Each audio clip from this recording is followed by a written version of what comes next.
دلوقتي انا حبيت اشارككم في الفيديو ده. اول هام، احلى مسا عليكم اعزائي المشاهدين، اخوكم ادهم بيمسي عليكم.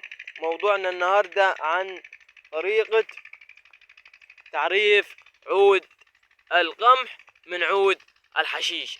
طبعا كذا واحد يبعت لي في الكومنتات، وطبعا انا جيت ارد على كل الكومنتات دي في فيديو واحد. ولو انت متابعني هتشوف الفيديو ده، لو انت مش متابعني يبقى انت فايتك كتير عن الزراعة الحديثة.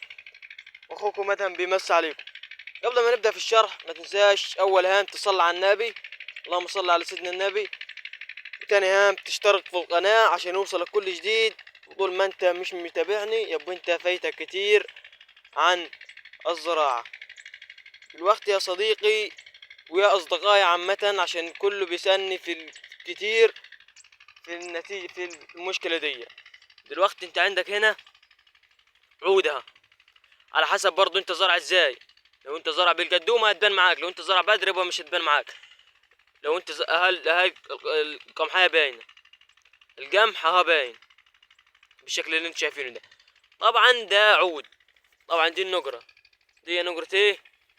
القمح. طبعا اللي جاره ده فتح معايا عشان تعرف النتيجة، عشان ما تقوليش ايه مش عارف ايه ومش عرفتش. طبعا دي قلنا هي ايه؟ هي ايه؟ دي هي النقرة ايه؟ القمح. واللي جنبيها ده هو الحشيش بالشكل اللي انت شايفينه. طبعا ده كده حشيش، طبعا ده كله حشيش ده بالشكل اللي انت شايفينه. تبدأ انك ايه؟ تقلع الحشيش اللي جنبيها.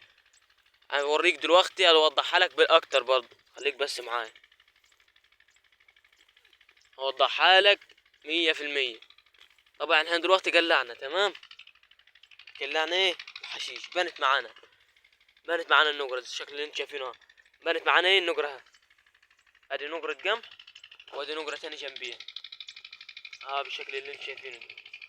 طبعا ايه؟